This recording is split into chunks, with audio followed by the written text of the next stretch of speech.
प्रभु राम देव भगवान अल्लाह खुदा ईश आदि नाम एक ही शक्ति के हैं। वो कैसा है, कहां है, कैसे मिलता है, किसने देखा है? ये प्रश्नवाचक चिन्ह पूर्ण रूप से हटाने के लिए अवश्य सुनिए जगत गुरु तत्वदर्शी संत रामपाल जी महाराज के अमृत वचन, सर्व पवित्र धर्मों के पवित्र शास्त्रों के आधार पर। परमात्मा सतलोक से चलकर गति करके आते हैं और अपनी प्यारी आत्माओं को अपने विषय में पुनः जानकारी देते हैं। हमने प्रभु की परिभाषा पढ़ रखी है कि वो निराकार है। परमात्मा आते थे, स्वयं कहते थे मैं परमेश्वर हूं, सारी सृष्टि का रचनहार हूं, मेरा नाम कबीर है। कबीर देव जो वेदों में तुम कबीर देव पढ़ते हो वो मैं ही हूं, और कुरान शरीफ में जो तुम अल्लाहु अकबर कबीरा खबीरा पढ़ते हो वो भी मैं ही हूं, मेरी ही महिमा का गुणगान है। लेकिन सभी धर्मों के धार्मिक व्यक्ति भ्रमित हैं, सभी परमात्मा को निराकार मान रहे हैं और प्रत्येक ने शास्त्रविद साधना करके कंप्लीट साधना ना मिलने से, पूर्ण साधना ना मिलने से, भक्ति ना मिलने से बहुत कुछ ट्राई की, प्रयत्न किए, परमात्मा ना मिलने से ये बात अपना अनुभव पूरे समाज में प्रोड्यूस कर दिया, पूरे समाज में भर दिया कि परमात्मा निराकार है। तो परमेश्वर सतलोक से चलकर आते हैं, सनातन परमधाम से चलकर आते हैं, जहां जाने के बाद प्राणी को फिर कष्ट नहीं होता। इसी का समर्थन गीता ज्ञानदाता 18वें अध्याय के 62वें श्लोक में कहता, अर्जुन तो सर्वभाव से उस परमेश्वर की शरण में जा, उसकी कृपा से तू परम शांति को और सनातन परम धाम को प्राप्त होगा। परम शांति को और सनातन परम धाम को प्राप्त होगा। अपने विषय में कहता अर्जुन 7वें अध्याय के 5 और 7वें अध्याय के गीता जी के 7वें अध्याय के 5 और 7 श्लोक में अपने विषय में कहता अर्जुन मेरी भक्ति कर तो मुझे ही प्राप्त होगा, लेकिन युद्ध तो करना ही पड़ेगा। युद्ध भी कर, मेरा स्मरण भी कर। गीता जी अध्याय नंबर 8 के श्लोक नंबर 1 में अर्जुन ने पूछा कि हे भगवान, आपने गीता अध्याय नंबर 7 के श्लोक 29 में कहा है कि उस तत्परम से परिचित और पूरे अध्यात्म ज्ञान से परिचित, सभी कर्मों से परिचित प्राणी केवल जरा और मरण से छूटने का ही प्रयत्न करता है, इस संसार की किसी भी वस्तु की इच्छा नहीं रखता। अब अर्जुन पूछता है 8वें अध्याय के प्रथम श्लोक में किम तत्ब्रह्म, वो तत्ब्रह्म क्या है? 8वें अध्याय के 3 श्लोक में गीता ज्ञानदाता कहता वो परम अक्षर ब्रह्म है। गीता जी अध्याय नंबर 15 के श्लोक नंबर 1 से 4 और 16-17 में ये बहुत विस्तार से जानकारी दी गई है। तत्वदर्शी संत की पहचान भी बताई गई है कि उल्टे लटके हुए संसार रूपी वृक्ष के सभी विभाग जो बता देगा। जैसे अक्षर पुरुष एक पेड़ है, निरंजन वा की डार, निरंजन कहते हैं सर्व पुरुष को। दूसरे शब्दों में हम कहें कि अक्षर पुरुष एक पेड़ है, सरपुरुष वा की डार और तीनों देवा शाखा हैं ये पात रूप संसार। पेड़ हम कहते हैं जो जमीन से बाहर दिखाई देता है, पृथ्वी से बाहर दिखाई देता है, उसको पेड़ बोलते हैं, वृक्ष बोलते हैं। और जमीन में जो गुप्त है, प्रोक्ष है, वो जड़ है, वो मूल है, वो परम अक्षर ब्रह्म है जो प्रोक्ष है। यजुर्वेद अध्याय नंबर 40 के श्लोक नंबर 17 में ये गीता ज्ञानदाता अपनी भी जानकारी देता है कि मैं तो ऊपर खम ब्रह्म, अहम खम ब्रह्म ओम, मेरा ओम नाम है। और खम माने ऊपर स्वर्ग में, यानी अंतरिक्ष में, स्वर्ग में, महास्वर्ग में यानी ब्रह्मलोक में मैं रहता हूं। और वो परमात्मा पूर्ण परमात्मा तो गुप्त है, प्रोक्ष है। तो यहाँ गीता जी अध्याय नंबर 15 के श्लोक नंबर 1 में लिखा कि ऊपर को जड़ वाला, नीचे को तीनों गुण रूपी शाखा वाला, ये उल्टा लटका हुआ संसार रूपी वृक्ष है। और जो संत इसके सभी विभाग बता देगा, पत्तों सहित जड़ से लेकर पत्तों तक, तना कौन भगवान है फॉर एग्जाम्पल है, और जड़ कौन भगवान है संसार रूपी वृक्ष की। जड़ मीन जिससे सभी क्रियाएं हों, जिससे सबकी उत्पत्ति हुई हो, जो सबका जनक है और सबका धारण पोषण करने वाला, सबका पिता है, वो जड़ रूपी परमात्मा है। वो परम अक्षर ब्रह्म है। और तना जो है ये अक्षर ब्रह्म है, और उससे निकली हुई मोटी डार समझो ये सर्व ब्रह्म है। और उस सर्व ब्रह्म का यानी उस डार का 3 शाखाएं हैं, ये रजगुण ब्रह्मा, सतगुण विष्णु, तमगुण शिव जी रूपी शाखाएं, और हम पात रूप संसार। तो परमात्मा ने आकर बताई थी सच्चिदानंद घन ब्रह्म की वाणी में, उस तत्व ज्ञान में बताया कि अक्षर पुरुष एक पेड़ है, निरंजन वा की डार, और तीनों देवा शाखा है, ये पात रूप संसार। गीता ज्ञान दाता कहता है कि जब तुझे तत्वदर्शी संत प्राप्त हो जा, उसके पश्चात 15वें अध्याय के 4थे श्लोक में कहा कि उसके पश्चात परमेश्वर के उस परम पद की खोज करनी चाहिए, जहां जाने के बाद साधक फिर कभी लौटकर संसार में नहीं आते। अर्थात वो पूर्ण मोक्ष प्राप्त कर जाते हैं, उनके सब संकट मिट जाते हैं। और फिर कहता है कि जिस परमेश्वर ने अपने से अन्य परमेश्वर के बारे में कह रहा है कि जिस परमेश्वर से संसार रूपी वृक्ष की प्रवृत्ति विस्तार को प्राप्त हुई है, अर्थात जिसने सभी ब्रह्मांडों की रचना, सभी आत्माओं की रचना की है, और उसी की भक्ति कर, नथिंग एल्स। गीता ज्ञानदाता कहता है कि उसी की भक्ति कर, मैं भी उसी की शरण में हूं और सबकी पूजाएं त्याग दे तू। 15वें अध्याय के 16 और 17 में 3 प्रभु, सर्वपुरुष, अक्षर पुरुष और परम अक्षर पुरुष, सर्वब्रह्म, अक्षर ब्रह्म, परम अक्षर ब्रह्म, इन तीनों की जानकारी विस्तार से है। पुण्यात्माओं, गीता जी अध्याय नंबर 7 के श्लोक नंबर 5 और 7 में गीता ज्ञानदाता कहता है मेरी भक्ति कर, मुझे प्राप्त होगा, लेकिन शांति कति नहीं, युद्ध भी करना होगा, युद्ध भी कर, मेरा स्मरण भी कर। और यदि गीता जी अध्याय नंबर 18 के श्लोक नंबर 62 में कहा कि तुम परम शांति चाहिए, सनातन परम धाम चाहिए, तो उस परमेश्वर की शरण में जा। किसकी? में परम अक्षर ब्रह्म की शरण में जा। अपनी साधना बताता 8वें अध्याय के 13वें श्लोक में गीता जी में कि ओम इति एकाक्षरम ब्रह्म व्यवहारन माम अनुस्मरण ये प्रयाति तदम देहम स याति परमाम गतिम। माम ब्रह्म, मुझ ब्रह्म का केवल एक ओम मंत्र है, नथिंग एल्स। और इसका सुमरण कर अंतिम श्वास तक। इससे ओम नाम से मिलने वाली परम गति यानी ब्रह्म लोक प्राप्ति होगी। लेकिन ब्रह्म लोक में गए हुए प्राणी भी फिर जन्म मृत्यु में आते हैं, पूर्ण मोक्ष नहीं। गीता जी अध्याय नंबर 8 के श्लोक नंबर 16 में। यहां अनुवादकर्ताओं ने थोड़ी सी गड़बड़ी कर रखी है। उन्होंने अनुवाद ये कर दिया कि ब्रह्मलोक पर्यंत, ये तो ठीक कर दिया कि गए हुए प्राणी भी पुनर्वर्ती में है। अनुवाद उन्होंने वहां कर गलत कर रखा है कि मुझे प्राप्त प्राणी का फिर पुनर्जन्म नहीं होता। नहीं, उसका अर्थ ये बनता है कि जो ये नहीं जानते कि ब्रह्मलोक पर्यंत भी सभी पुनरावर्ती में है, वो मुझे प्राप्त भी पुनर्जन्म को प्राप्त होते हैं। न विद्यते, विद्य का जानना होता है, जानना भी होता है। एक अक्षर का केवल एक ही अर्थ नहीं होता। इन्होंने विद्य माने नहीं होता, ये विद्य माने होना लिख दिया। विद्य माने जानना भी होता है।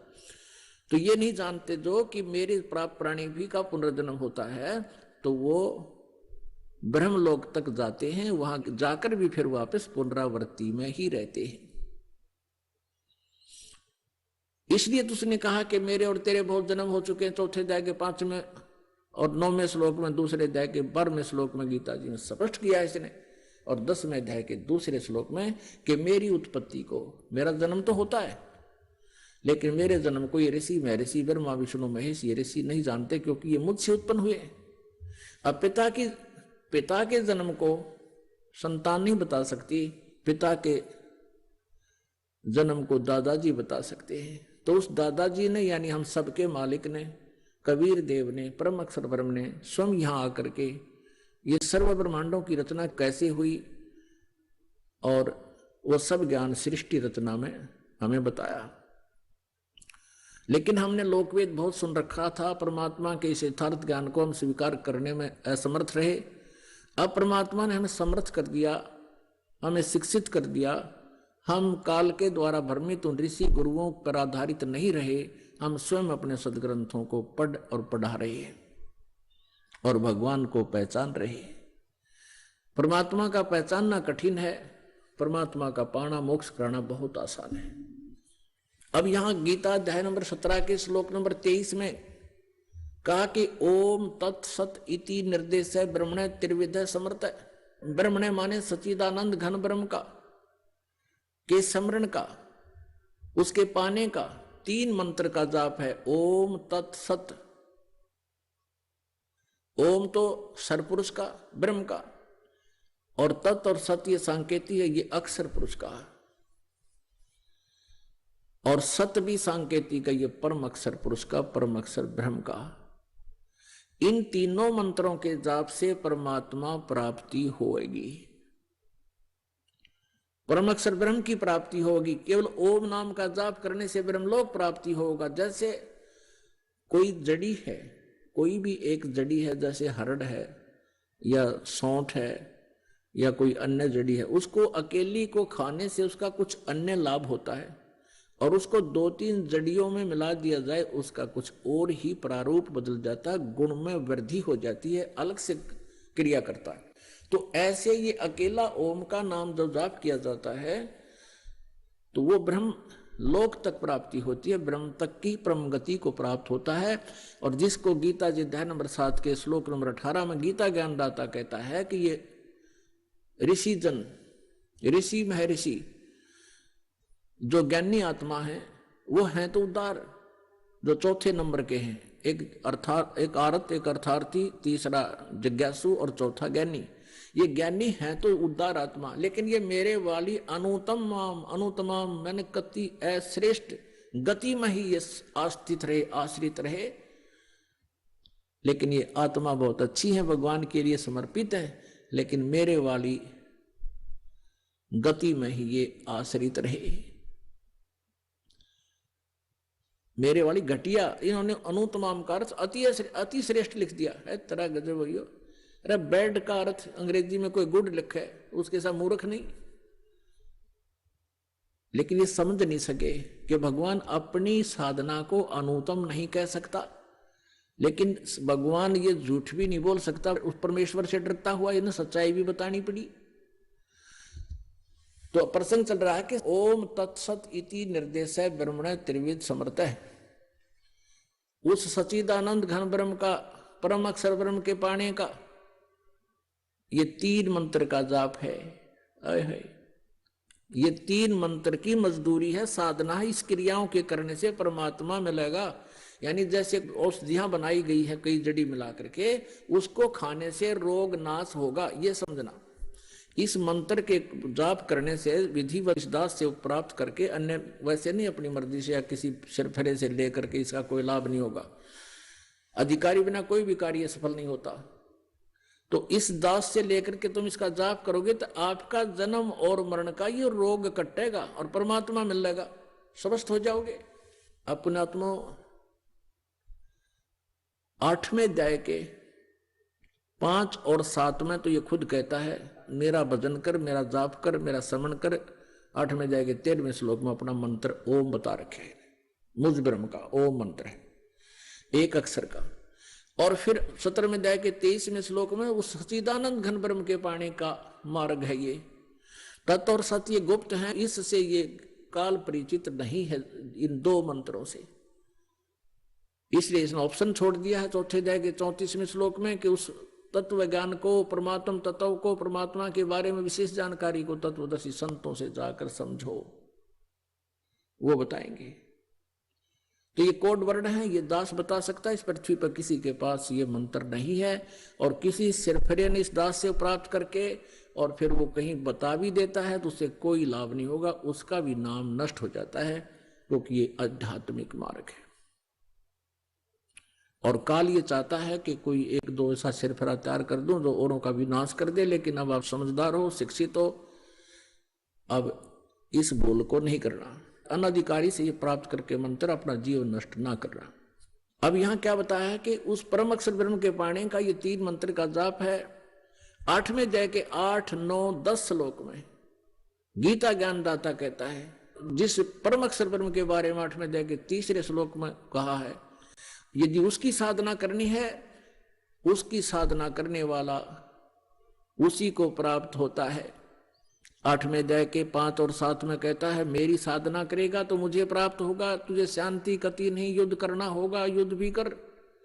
18वें अध्याय के 62वें श्लोक में कहा कि तूने परम शांति चाहिए तो परमेश्वर की शरण में जा, उसकी ही कृपा से तू सनातन परम धाम को प्राप्त होगा, परम शांति को प्राप्त होगा। और 8वें अध्याय के 8, 9, 10 में यही प्रमाण कर रहा है कि उसकी भक्ति करने वाला अंत समय तक, यानी साधना एक जैसी ही है। कोई यूं सोचे कि अभी मैं समाधिस्थ हो जाऊं, परमात्मा के ऊपर देखकर वापस आ जाऊं, तो उससे वापस देख भी आए और वापस भी आएंगे। साधना पूरी ना हुई तो फिर अड़े धक्के खाओगे। अब बच्चा स्टूडेंट पढ़ रहा है, विद्यार्थी पढ़ रहा है विद्यालय में, और वो ये पूछता है कि मैं आईएएस कर रहा हूं, आईएएस करके क्या लगूंगा, डिप्टी कमिश्नर लगूंगा, एक बार देख कर आता हूं कैसा होता है डिप्टी कमिश्नर, कैसा ऑफिस होता है। वहां देख भी आया और वापस आ गया, पढ़ाई छोड़ दी, फिर बन गया डीसी, उड़े धक्के फिर खाओगा। तो ये अंतिम सांस तक साधना करते रहना होगा, अपने यहां से सफल होकर जाना है, तब वहां मिलेगी ये पोस्ट आपको, अमर पद। कहां? सतलोक में, सचखंड में। अब क्या बताते हैं,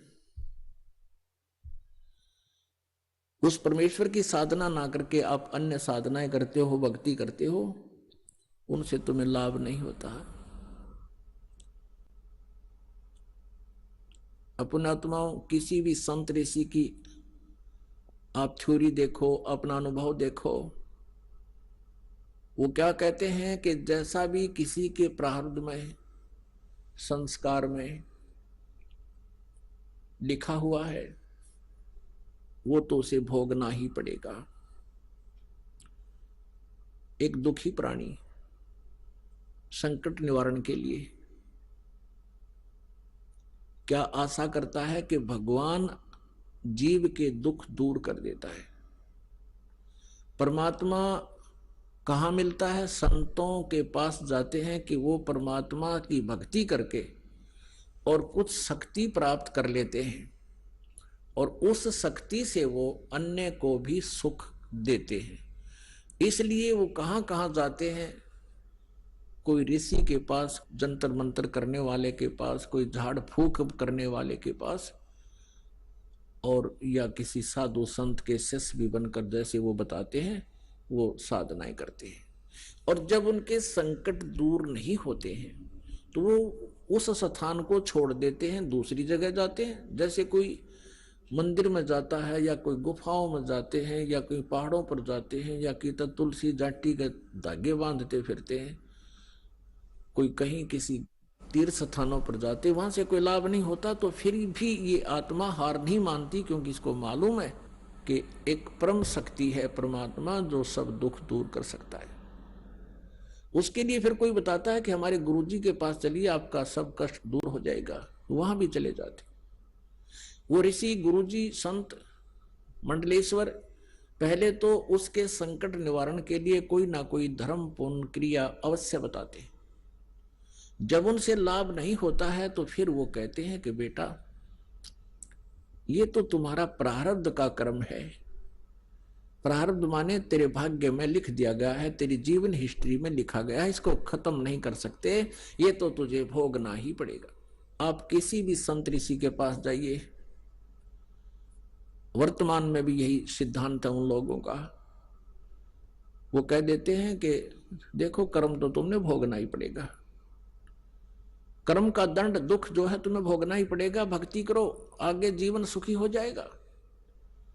भले पुरुषों, किसी के पैर में कांटा लगा हो और वो किसी से कहे कि देखो मेरे पैर में पीड़ा हो रही है, कांटा लग के गहरा चला गया, टूट गया, अंदर घुस गया, दिखाई नहीं दे रहा बाहर से, तो जानकार व्यक्ति देखकर बता देता है कि तेरे पैर में कांटा लगा है, जिस कारण से तुझे ऐसा है, पीड़ा हो रही है। अब वो व्यक्ति ये कहे कि कांटा तो मैं निकाल नहीं सकता, कांटा तो ये निकल नहीं सकता, अब तू जूता पहन ले, आगे कांटा नहीं लगेगा, आगे कांटा नहीं लगेगा। क्या ये संभव है? कांटा लगे पैर में जूता कभी नहीं पहना जा सकता। कांटा निकले, पीड़ा नष्ट हो, फिर जूता पहनेगा वो व्यक्ति, इस डर से पहनेगा कि कहीं फिर जूता निकाल दिया और जूता ना पहना तो फिर से वो पीड़ा ना हो जाए, कांटा ना लग जाए। तो जिनके ऊपर आपत्तियां, संकट आए हैं, प्रारब्ध के हों चाहे तीन ताप के हों, उनको न तो ये देवता ठीक कर सकते हैं, न श्री ब्रह्मा, श्री विष्णु, श्री शिव जी उन तीन ताप और श्राप आदि और प्रारब्ध के कर्म को ये नाश नहीं कर सकते। ना ब्रह्म कर सकता, ये सरपुरुष नहीं कर सकता, ना ये परब्रह्म कर सकता, जिसको अक्षर पुरुष कहा गीता जी अध्याय नंबर 15 के श्लोक नंबर 16 और 17 में तीन प्रभु बताए। सरपुरुष और अक्षर पुरुष भी नहीं कर सकता, केवल परम अक्षर ब्रह्म, परम अक्षर पुरुष कबीर देव आपके उस प्रारब्ध के कर्म को भी नाश कर सकता है, पाप का नाश कर सकता। मासा घटे न तिल बधे, बिदना लिखे जो लेख, साचा सतगुरु मेट कर भाई ऊपर मार दे मेघ। अब सच्चा सतगुरु यानी देखो, यहां नकली सतगुरुओं की कमी नहीं, उनके पास ये जड़ी नहीं, वो पावर नहीं, और परमेश्वर भी स्वयं आते हैं, वो ऋषि संत के रूप में यहां प्रकट होते हैं, उस समय सतगुरु रूप में ही होते हैं वो, और वो हमारे प्रारब्ध के पाप का दंड का नाश करके हमें सदा के लिए सुखी कर देते हैं, फॉरएवर नष्ट कर देते हैं उस किस्मत में लिखे हुए दुख को। तुम कौन राम का जपते जापम, तात गुड नयति तापम। तुम किन भगवानों की भक्ति करते हो जिनसे तुम्हारे ये तीन ताप भी नाश नहीं हुए, तुम्हारे दुख भी दूर नहीं हुए। अपनात्मा वो परमात्मा कबीर देव है, कबीर साहब है। अब फिर क्या होता है कि जब तक हमें परमेश्वर का सही मार्ग नहीं मिलता, परम संत मिलते नहीं, तो ऋषियों के पास, गुरुओं के पास जाते हैं। सभी पहले तो अपने धार्मिक क्रियाएं आपके ऊपर लाद देते हैं, आप भी दुख संकट निवारण के लिए उनको करना प्रारंभ करते हो। अंत में भी आपको ये जवाब दे देते हैं कि ये तुम्हारे प्रारब्ध में लिखा है, ये तो भोगना पड़ेगा। और उदाहरण देते हैं, जैसे भगवान विष्णु को श्राप दिया था नारद जी ने कि तू एक जीवन मेरे की तरह पत्नी के वियोग में बिताएगा, और वो दंड, वो श्राप, वो नारद जी के द्वारा दिया गया श्राप, श्री विष्णु जी अपना भी श्राप नाश नहीं कर सके, उसको भी उन्होंने भोगना पड़ा। श्री रामचंद्र रूप में राजा दशरथ के घर जन्म हुआ, विवाह हुआ, विवाह होते ही वनवास हुआ, वनवास से 2 वर्ष के बाद ही सीता का अपहरण हुआ और लंका में निवास हुआ। बहुत समय तक वहां युद्ध हुआ, उसके बाद सीता जी को वापस लाए। 1 वर्ष 2 वर्ष के बाद सीता जी को फिर निष्कासित कर दिया। आजीवन श्री राम और श्री सीता जी कभी इकट्ठे नहीं रह सके, बच्चे कहीं आप कहीं, वो प्राणी सुखी नहीं हो सकता। भले ही श्री रामचंद्र जी अयोध्या के राजा थे, लेकिन आप कहीं और पत्नी कहीं, बच्चे कहीं, तो वो जीव सुखी नहीं हो सकता। और ये ब्रह्मा विष्णु महेश एक जीव संज्ञा में है, ये परमात्मा नहीं है, पूर्ण परमात्मा नहीं है।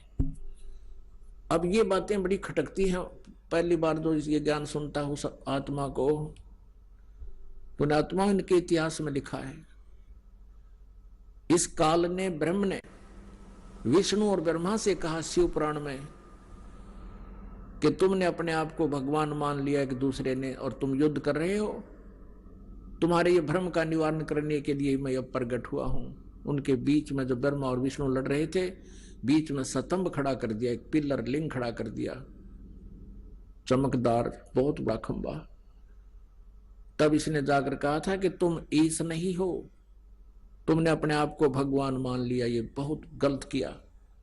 अब थोड़ी सी यहां झलक दिखानी पड़ेगी ना, तो ये कुनीन जितनी कड़वी है ये शब्द जो दास ने कहा कि ब्रह्मा विष्णु महेश ये भगवान नहीं है, क्योंकि ये स्वयं भी अपने कर्म के दंड को भोगा है और भगवान किसी भी प्रकार का दंड नहीं भोगता। वो तो पाप नाशक है, उनको तो दंड हो ही नहीं सकता, लेकिन दूसरों का भी वो, अपने आश्रितों का भी वो पाप नाश कर सकते हैं। अब आपको दिखाते हैं श्री शिव पुराण। एक समय श्री ब्रह्मा जी और श्री विष्णु जी में इस बात पर युद्ध हो गया। श्री ब्रह्मा जी गए विष्णु जी के पास उनके लोक में, और विष्णु जी आराम से शेष नाग की सैया पर विश्राम कर रहे थे। लक्ष्मी जी उनके पास बैठी थी और भी बहुत से उनके गण पार्षद साथ में थे। ब्रह्मा जी वहां पर पहुंचे और विष्णु जी ने ब्रह्मा जी को खड़ा होकर सत्कार नहीं दिया, तो ब्रह्मा जी ने कहा कि मैं तेरा बाप आया हूं, मैं सबका उत्पत्ति करता हूं, मैं ब्रह्मा हूं, और विष्णु तू मेरा पुत्र है, तू मेरे आए हुए का सत्कार नहीं करता, तेरे में अभिमान हो गया है, तेरी बुद्धि ठिकाने लानी पड़ेगी। अब विष्णु जी कहने लगा कि मैं तेरा बाप हूं, तू मेरे नाभि कमल से उत्पन्न हुआ है, तू अपने आप को कैसे सबका कर्ता मानता है? मैं हूं सबका कर्ता। कहने का भाव ये है कि मैं तेरा बाप हूं, नो का मैं तेरा बाप, दोनों भगवान लड़ पड़े। पुण्यात्माओं, ये इतिहास दास अपनी तरफ से नहीं, लोकवेद नहीं सुना रहा, ये इनके इतिहास में लिखा हुआ सत्य ज्ञान सुना रहा। अब इस सत्र की बुद्धि तो चौथी पांचवी कक्षा के बालका की हुआ करे, और वो बच्चे झगड़ रहे होते हैं, टीचर उनको बुलाता है, क्यों झगड़ रहे हो, इधर आओ, क्या कारण है तुम झगड़ रहे हो? वो बताते हैं जी यू ने बोला मैं तेरा बाप है, दूसरा कहता ना जी पहले यू बोला मैं तेरा बाप है, और दोनों आए कमीज पाट रखे एक दूसरे में पकड़ गए। इसी सत्र की बुद्धि के ये भगवान, ये जिनको भगवान कहते थे ब्रह्मा और विष्णु जी, आपके समक्ष करते हैं देखना, इन्हीं के इतिहास में। और इनकी पूजा करके हम अपने आप को अपना मोक्ष चाहते थे, यही हम भ्रम रहे थे। ये देखिएगा शिव महापुराण हिंदी टीका सहित भाग 1, खेमराज श्री कृष्ण दास प्रकाशन से प्रकाशित है। इसके अनुवाद करता है विद्यावृद्धि पंडित ज्वाला प्रसाद जी मिश्र कृत हिंदी टीका सहित, खेमराज श्री कृष्ण दास प्रकाशन बंबई। इसके देखिएगा यहां से विद्वेश्वर संहिता, ये विद्वेश्वर संहिता है, ये 11 पृष्ठ पे शिव पुराण, ये विद्वेश्वर संहिता है, भाग 1 अध्याय 6। नंदी केश्वर बोले, भगवान शिव का वहां नंदी केश्वर बोले, हे योगिंद्र, आगे एक समय विष्णु भगवान शेष सैया पर अपने गरुड़ आदि पार्षदों से संयुक्त लक्ष्मी सहित शयन करते थे, लेटे हुए थे। उस समय ब्रह्म ज्ञानियों में श्रेष्ठ, देखिए लेखक की बुद्धि, कहता ब्रह्म ज्ञानियों में श्रेष्ठ ब्रह्मा जी अपनी इच्छा से, अब ब्रह्म ज्ञानी का ज्ञान देखियो आगे ब्रह्मा जी का, अपनी इच्छा से ही वहां आए और सब प्रकार सुंदर सेज पर शयन करते हुए, सब प्रकार सुंदर सेज पर शयन करते हुए कमल लोचन श्री विष्णु जी से पूछने लगे,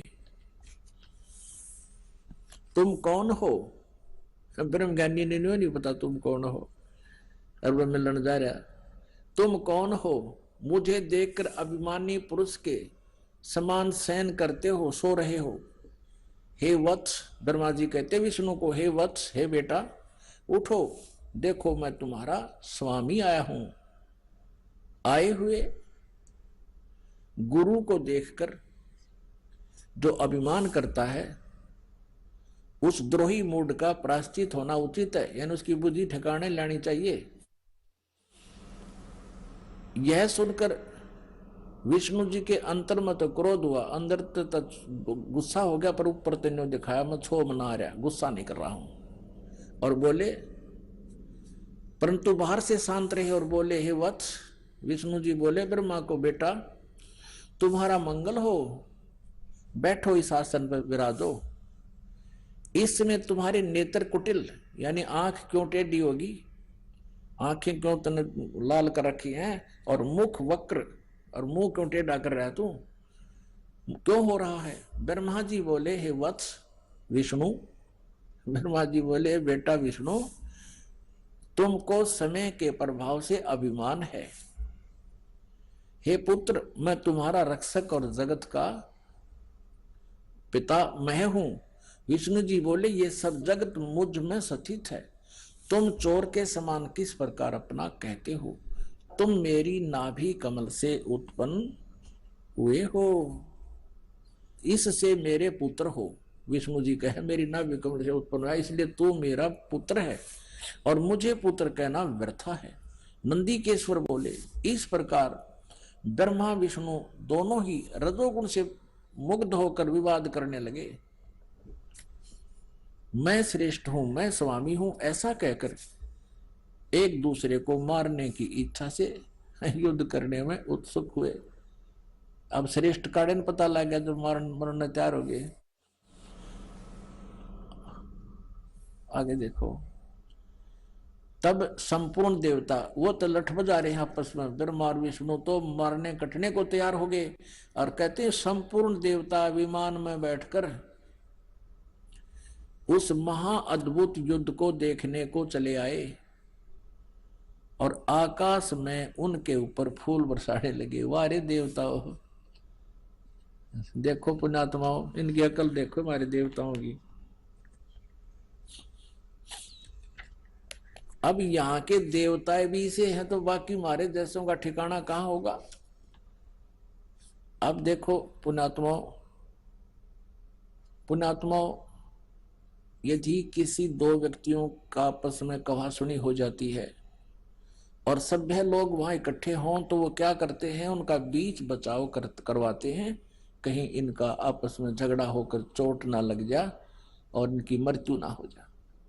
तो इनको तो देवता कह सकते हैं, जो उनका बीच बचाव करे, और वो दोनों लड़े और देवता ऊपर तो फूल बरसावक, शाबाश मरो कटके।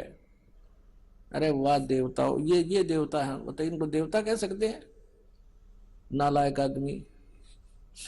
और ये भगवान है जो इस बात पर लड़ने लग रहे, मैं तेरा बाप, उन्होंने कहने मैं तेरा बाप। आगे दिखाते हैं, देखिएगा। अब आपको थोड़ा सा मौखिक बताती, फिर आसानी से समझ में आओगी। अब यहां तक तो ये हो गया, दोनों ये लड़ने लगे ब्रह्मा और विष्णु जी, सिर्फ इस बात के ऊपर कि मैं तेरा बाप, वो कह मैं तेरा बाप। अब क्या होता है कि इनके बीच में इनके पिता ब्रह्म ने, जो काल रूपी ब्रह्म कहलाता है, जिसको सदाशिव भी कहते हैं, वो कभी अपने वास्तविक रूप में किसी के सामने प्रत्यक्ष नहीं होता, वो अन्य रूप बना लेता है। कभी विष्णु का रूप बना कर आ जाता है, कभी शिव का रूप अपने पुत्र का, और कभी ब्रह्मा का रूप बना करके किसी को दिखाई देता है। तो ऐसे इसने सबसे पहले भ्रम पैदा करने के लिए इन दोनों के बीच में एक स्तंभ खड़ा कर दिया, लिंग, बहुत लंबा पिलर तेजों में। तो ये दोनों लड़ाई बंद करके उस पिलर के ऊपर और नीचे के एंड को देखने के लिए चले गए। ब्रह्मा ने झूठ बोल दिया कि मैंने एंड देख लिया, इसका अंतिम सिरा देख लिया, और विष्णु जी ने सच्ची बता दी। तो उस समय ये काल प्रकट हो गया, शिव रूप धारण करके, शिव रूप धारण करके, जैसे सर पर जटा, गले में जो रुद्राक्ष की माला, और ये सर पर लेकर त्रिशूल वहां प्रकट हो गया अपने पुत्र शिव के रूप में। तब इसने दोनों से कहा कि तुमने अपने आप को भगवान मान लिया, ये अच्छी बात नहीं। तुम भगवान नहीं हो, तुम ईश नहीं हो। देखिएगा अब ये समझाते हैं आपको। अब ये प्रश्न नंबर 17 आपको दिखाते हैं, विद्वेश्वर संहिता का शिव पुराण पृष्ठ 17 और विद्वेश्वर संहिता अध्याय 9। अब यहां नंदिकेश्वर बोले कि इस प्रकार भगवान ने उन नम्र हुए ब्रह्मा और विष्णु पर अनुग्रह करके उनके युद्ध में जो परस्पर उनकी सेना मारी गई थी उस सब को अपनी शक्ति से जीवित कर उठाया। उन दोनों की अज्ञानता और वैर को दूर करने के अर्थ, उन दोनों की अज्ञानता, विष्णु और ब्रह्मा की अज्ञानता और वैर को दूर करने के अर्थ दोनों से कहा। ये सुनिए, ये सुनने की बात है 17वें पृष्ठ पे। अब ये काल इनका पिता कहता है मेरे सकल और निष्कल भेद से दो स्वरूप हैं, परंतु और ईश्वर नहीं, और कोई ईश्वर नहीं है। ये काल कहता मैं ही सब कुछ हूं, इस कारण उनके दो रूप नहीं हो सकते। पहला सतम रूप यानी पिलर, पहला सतम रूप और पीछे मूर्तिमान रूप धारण किया। इसमें ब्रह्म रूप निष्कल है, निष्फल नहीं निष्कल है, और ईश्वर ईश रूप सगुण है। मेरे ये दोनों रूप सिद्ध हैं, दूसरे किसी के नहीं हो सकते। इस कारण तुम दोनों को अथवा दूसरों को ईश्वर तव की प्राप्ति नहीं हो सकती। तुमने जो अज्ञान से अपने को ईश माना यह बड़ा ही अद्भुत हुआ है। तुम दोनों ने अपने आप को भगवान मान लिया। तुमने जो अज्ञान से, मूर्खता से अपने आप को भगवान मान लिया, ब्रह्मा और विष्णु को कह रहा है ये काल भगवान, ये शिव पुराण में लिखा है, यह बड़ा ही अद्भुत हुआ। और उसके दूर करने को ही, यानी तुम्हारी बुद्धि को ठिकाने लाने के लिए ही मैं रण स्थान में आया।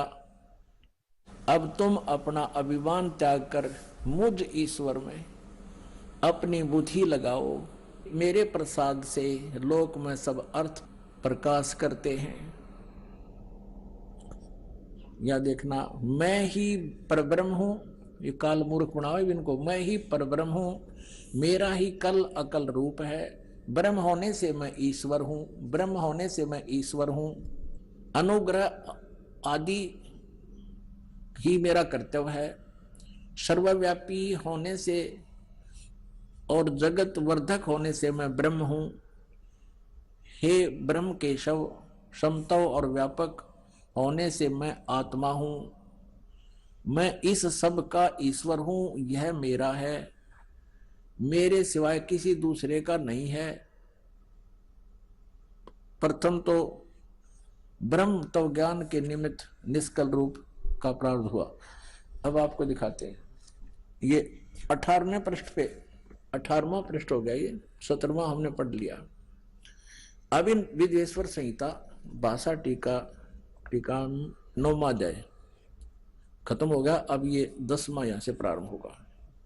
इस 10वें अध्याय में ये क्या कहता है, हे पुत्रो, ये काल कहता है हे पुत्रो, ये कृत आपने, यानी कृत माने ये जॉब, नौकरी, सतिथि और उत्पत्ति की तप से प्राप्त किया है। तुमने तप करके प्राप्त किया है, जो कि सृष्टि की उत्पत्ति और पालन कहाता है। ये कृत है तुम्हारे, सो मैंने प्रसन्न होकर तुम्हें दिया है। इसी प्रकार दूसरे दो कृत रुद्र और महेश को, अब ये ध्यान से देखना, यहां ये पुराण का ज्ञान बोल रहा है जो यहाँ पर, ये ब्रह्मा विष्णु महेश और इन रुद्रों से, जो 11 रुद्र हैं, उनसे भी भिन्न है। वो काल है और वही 21 ब्रह्मांड का स्वामी है। महेश को प्रदान किए हैं, परंतु अनुग्रहकृत कोई भी पाने को समर्थ नहीं है। अब ये जो ब्रह्मा जी, विष्णु जी और शिव जी और महेश को कह रहा है कि इनको भी मैंने ही एक एक विभाग दिया है और इन सभी ने तप करके प्राप्त किया है। वो चौथा यानी 5वां कौन है, वो काल है।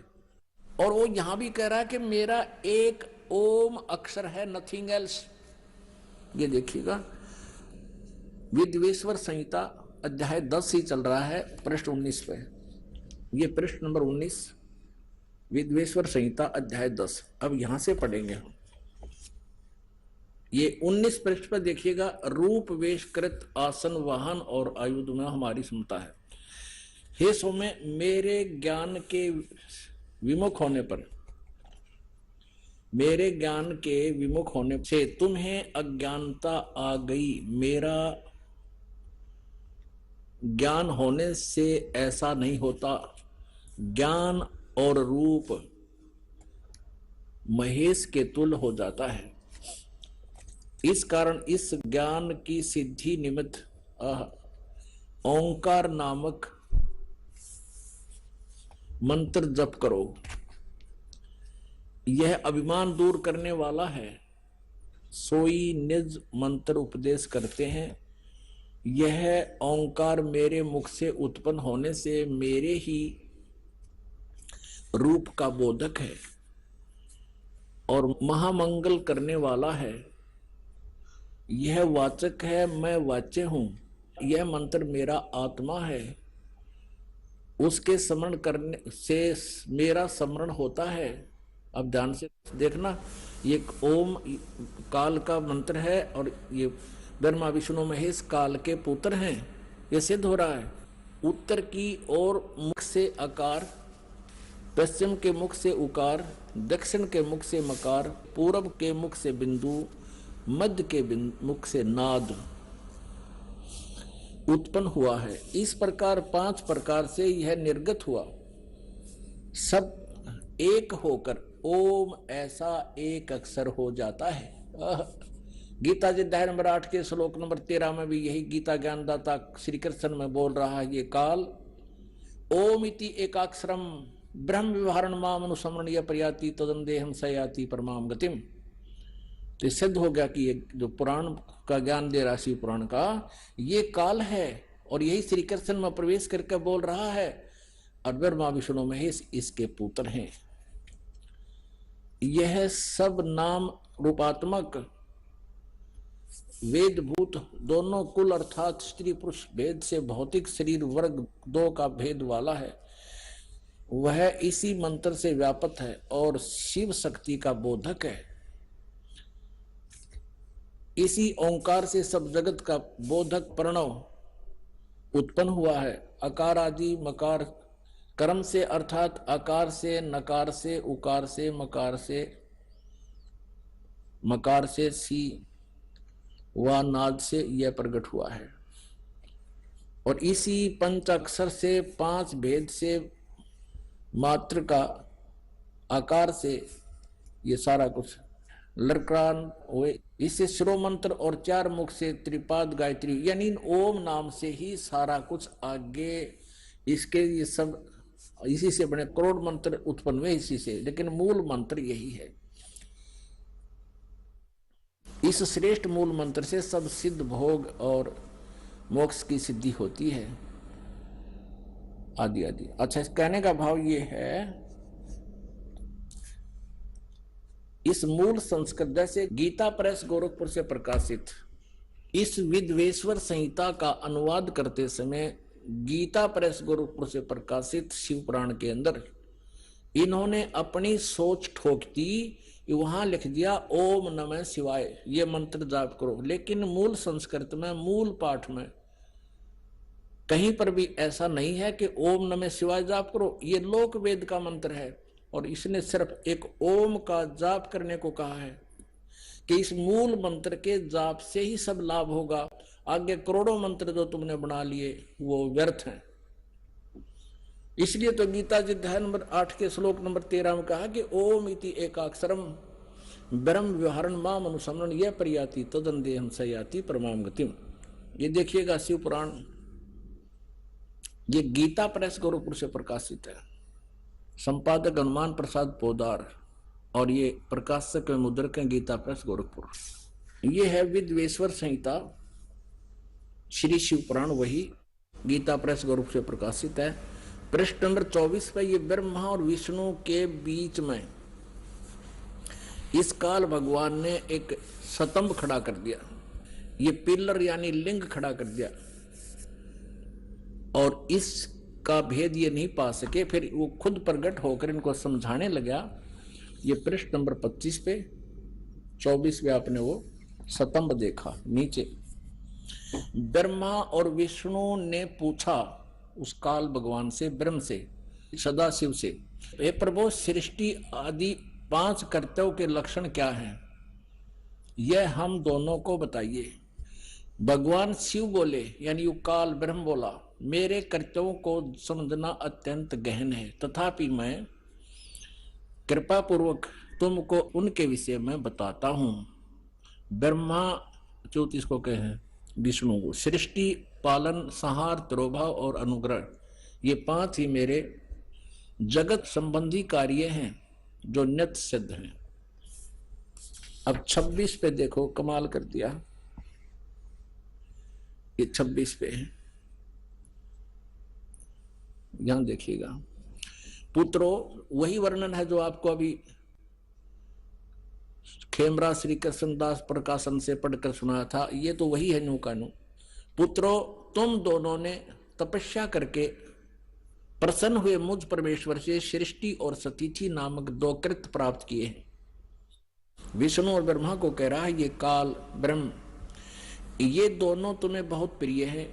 इसी प्रकार मेरी विभूति स्वरूप रुद्र और महेश्वर ने, ये मैं नहीं है, 2 अन्य उत्तम कृत्य संहार और तिरोभाव मुझसे प्राप्त किए हैं, परंतु अनुग्रह नामक कृत्य दूसरा कोई नहीं पा सकता। अब यहां देखेंगे, अब ये जो बोल रहा है ये ब्रह्मा विष्णु में, इसका पिता ब्रह्म है, काल है। मैंने पूर्व काल में अपने स्वरूप भूत मंत्र का उपदेश किया है जो ओंकार के रूप में प्रसिद्ध है। वह मंगलकारी मंत्र है। सबसे पहले मेरे मुख से ओंकार यानी ओम प्रकट हुआ, जो मेरे स्वरूप का बोध कराने वाला है। ओंकार वाचक है, मैं वाच्य हूं। यह मंत्र मेरा स्वरूप ही है। प्रतिदिन ओंकार का निरंतर स्मरण करते रहने से मेरा ही सदा स्मरण होता है। मेरे उत्तरवर्ती मुख से अकार का, पश्चिम मुख से उकार का यानी ए और ऊ, दक्षिण मुख से मैं मकार का, पूर्ववर्ती मुख से बिंदु का तथा मध्यवर्ती मुख से नाद का प्राकट्य हुआ है। इस प्रकार 5 अवयवों से युक्त ओंकार का विस्तार हुआ है और इन सभी अवयवों से एकीभूत होकर प्रणव ओम नामक एक अक्षर हो गया। गीता जी धर्मराठ के श्लोक नंबर 13 में गीता ज्ञानदाता भी यही काल है, ब्रह्मा विष्णु महेश का पिता है। वो कहता ओम इति एकाक्षरम ब्रह्म व्यवहारण माम अनुसमरण यह प्रयाति तदंदेहम सयाति परमाम गतिम। तो ये एक इन 5 अवयवों से आकार ए ओ मैं बिंदु आदि से मात्रा से एकीभूत होकर के ये ओम ऐसा नामक एक अक्षर हो गया और ये मेरा मंत्र है। अब इन्होंने यहां गलती की है, देखो इसने स्पष्ट कर दिया। देखो अकार से उत्तरवर्ती मुख से अकार माने ए और पश्चिम मुख से ऊ, ए ऊ मैं, इससे मिलकर और बिंदु और मात्रा से मिलकर ये 5 इन सभी अवयवों से, इस प्रकार 5 अवयवों से युक्त ओंकार का विस्तार हुआ और इन 5 मंत्रों से एकीभूत होकर के ये एक ओम अक्षर हो गया। और ये अपनी अज्ञानता से अनुवाद करता क्या कहता है कि मकार आदि कर्म से प्रकाश में आया है, वह अकार आदि कर्म से, ये अनुवाद गलत करा है, वह अकार आदि कर्म से और मकार आदि कर्म से प्रकाश में आया है। ओम नमः शिवाय ये पंचाक्षर मंत्र है। ये ओम नमः शिवाय ये अनुवादकर्ता की अपनी अज्ञानता है। मूल पाठ में ये कहीं ओम नमः शिवाय मंत्र नहीं है, केवल ये कहता है कि इन 5 अक्षरों से, इन सभी अवयवों से एकीभूत होकर इस प्रकार ये 5 अवयवों से युक्त ओंकार का विस्तार हुआ।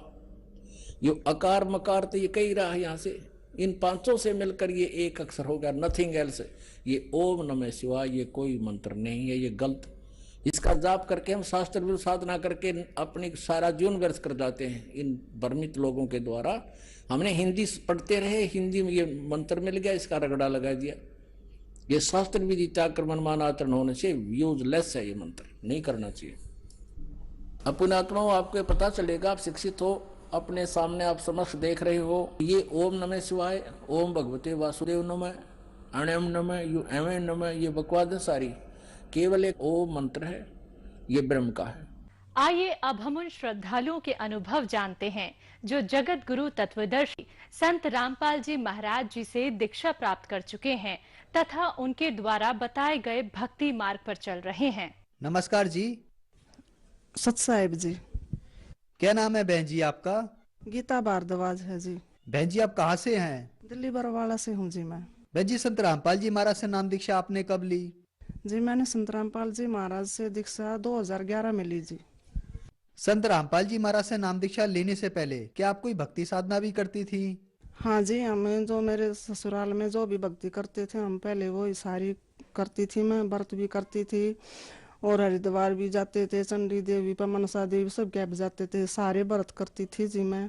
और जी हमारे घर में एक नाग देवता की कढ़ाई होती थी जी, जैसे हम दीवार पर एक नाग का सांप का एक चित्र बना के ना फिर सारे परिवार के खाना बना के और हम उसके सामने रखते थे, फिर हम उसकी पूजा करके फिर हम बाद में उस प्रसाद को ग्रहण करते थे।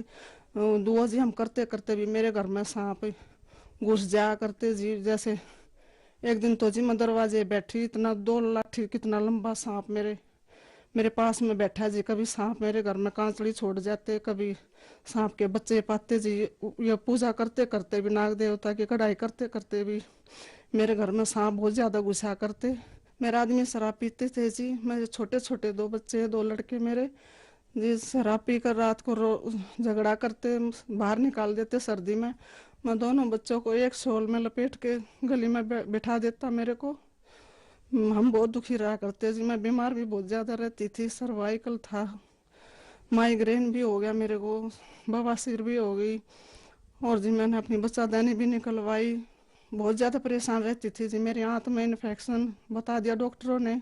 मेरा सीटी स्कैन कराया, उन्होंने बताया कि आंत में वो कैंसर भी हो सकता है। जीटीबी हॉस्पिटल पंथ में मेरी जांच हुई तो वहाँ पे भी रिपोर्ट ठीक से नहीं समझ में आई डॉक्टरों का। डॉक्टर बोले कि दोबारा से सीटी स्कैन कराना पड़ेगा।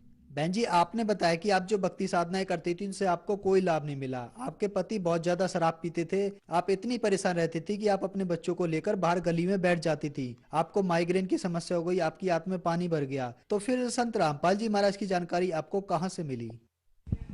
तो जी मैं जी बहुत दुखी रहा करती। तो मेरे पड़ोस में एक कमलेश भगत नहीं है जी, तो उसने मेरे को बोला तू सारे का इतनी दवाई खा ली, इतने धक्के खा लिए, तो एक मेरे पास पुस्तक है ज्ञान गंगा, तू वो पढ़। तो मैंने ज्ञान गंगा पुस्तक पढ़ी जी। मैं उस किताब को पढ़ती थी और मैं रोती थी कि यो ज्ञान यो कहाँ था, यो ज्ञान। इतनी दुखी थी कि मैं नू क्या करती, भगवान तो मैं इतनी पूजा करूँ भगवान थारी कि मेरी किस्मत आपने कौन सी स्याही, कौन सी कलम पे लिखी है जो मैं इतनी पूजा करते हुए मैं इतनी दुखी हूँ, मेरा दुख क्यों नहीं काटते, तुम किसे भगवान हो। तो फिर जी मैंने वो ज्ञान गंगा पुस्तक पढ़ी, तो मैंने ऐसा ज्ञान कहीं नहीं पढ़ा, कहीं नहीं सुना। जब उसके बाद मैं नाम दीक्षा 2011 में मैं संत रामपाल जी महाराज से दीक्षा लेने गई। मैं उस दिन रात को बहुत आराम, बहुत शांति से नींद आई। मैंने आश्रम में ही मेरे को बहुत शांति महसूस हुई।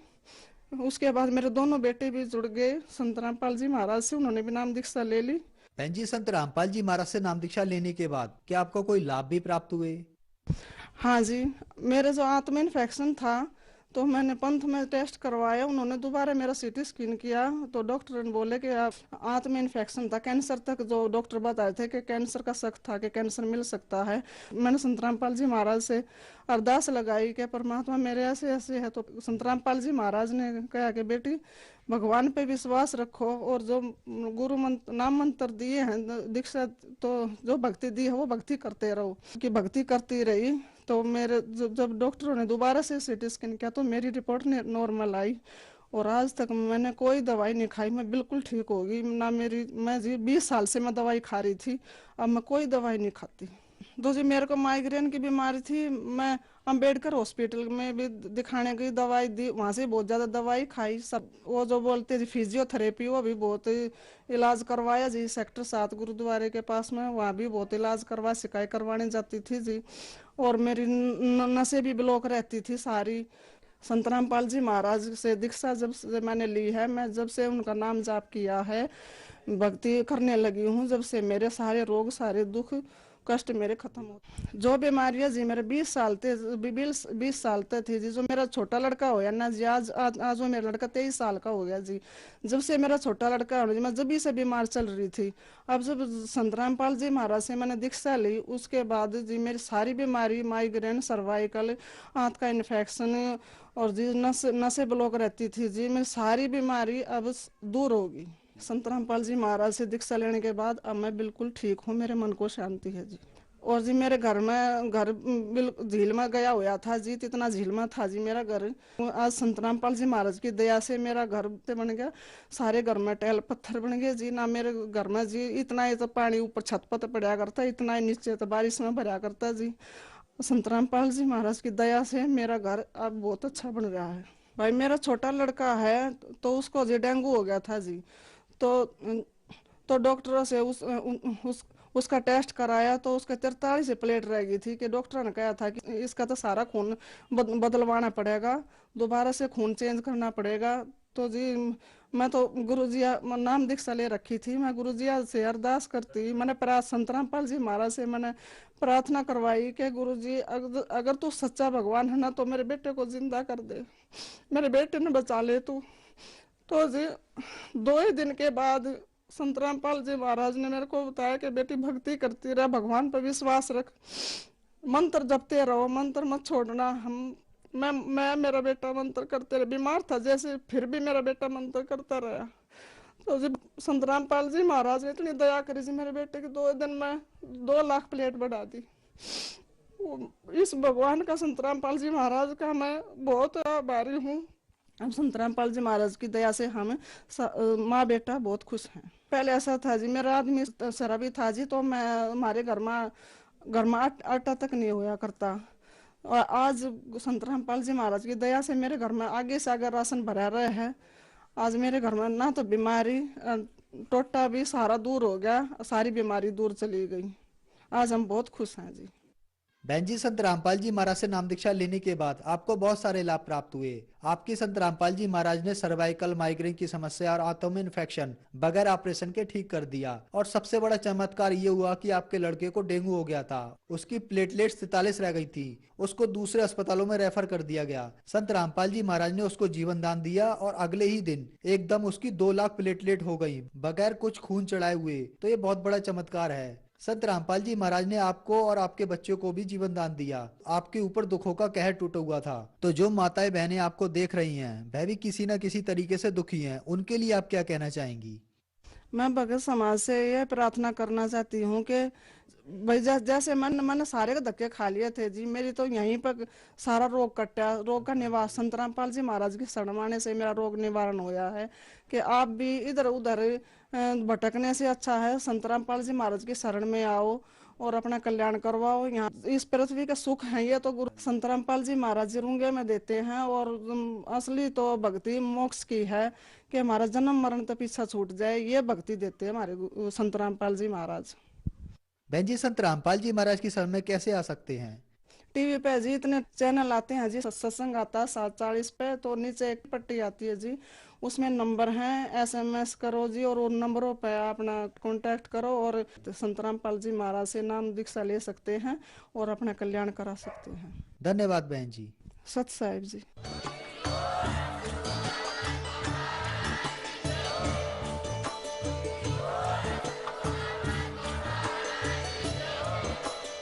आप सुन रहे थे जगत गुरु तत्वदर्शी संत रामपाल जी महाराज जी के मंगल प्रवचन। अधिक जानकारी के लिए विजिट कीजिए हमारी वेबसाइट www.jagatgururampalji.org। संत रामपाल जी महाराज जी के शुभ आशीर्वाद से पूरे विश्व भर में 500 से भी ज्यादा नाम दीक्षा केंद्र हैं, जिन पर संत रामपाल जी महाराज जी द्वारा